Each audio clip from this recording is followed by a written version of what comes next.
why you keep imagining the affair even if you didn't see it with your own eyes. Something interesting that happens after infidelity is a lot of people will fill in the gaps. They'll know some of the basic details, they'll understand where the affair might have happened and who it was with, and they might have a vague image in their mind of what that person looked like. And yet the images that will pop into your head, the memories that you'll go through, will actually start to get filled with all these details that you don't actually know for sure whether they happened or not.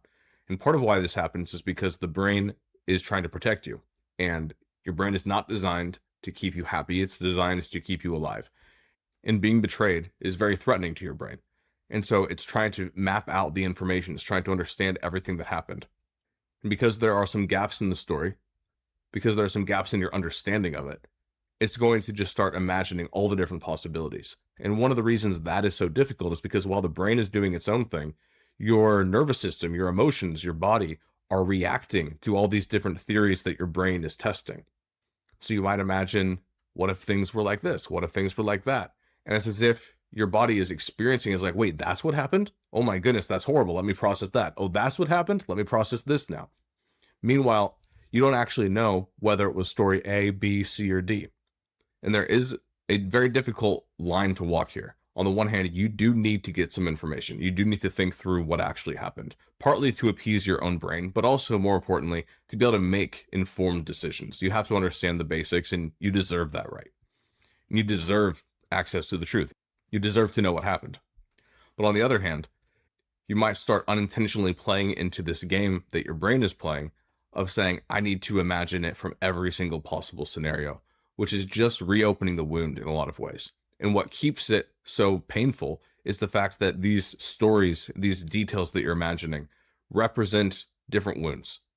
So if you imagine them laughing together, that might trigger in yourself different feelings of feeling left out, feeling humiliated, feeling like you were fooled and stupid and everybody else knew it except for you.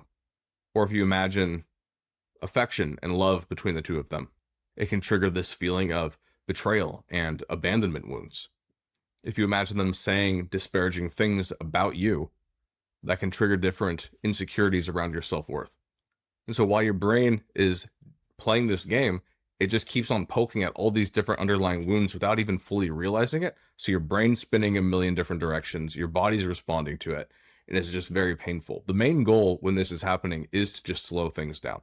You don't want to try to, while being triggered, while in the moment, fix everything, so to speak. You just want to get out of the loop. So finding practical things that you can do to distract your body, to distract your mind, whether it's more on the physical side, like grounding yourself into the room where you're at, doing something physically active with your body, whether it's different mental tricks, whether it's box breathing, there's a lot of different strategies you can use. But then eventually you do need to do that deeper processing as well of figuring out what is this, all these different imagined stories that I'm telling myself. What is it specifically that's making these so painful? How can I sit with those emotions? How can I process those fears?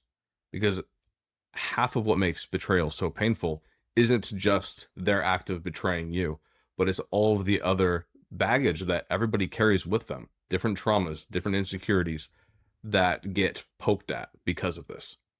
So the more that you can start to heal those, the less these memories will have this ability to just completely derail your day and distract you from being present to the moment. Then the last practical tip that I'll give is when your brain is starting to fill in those details with imagined scenarios, it can be helpful to recognize when you're doing it. Just saying, I think that I'm imagining this scenario, and I understand that the reason I'm doing this is because my brain is viewing all missing information as a threat, and I know that that's not true, so I can ignore this. Like, even just having that one step back ability to analyze and understand what's going on can create some separation where you don't have to treat that thought as real. You don't have to treat it as this is a line of reasoning that I have to go down.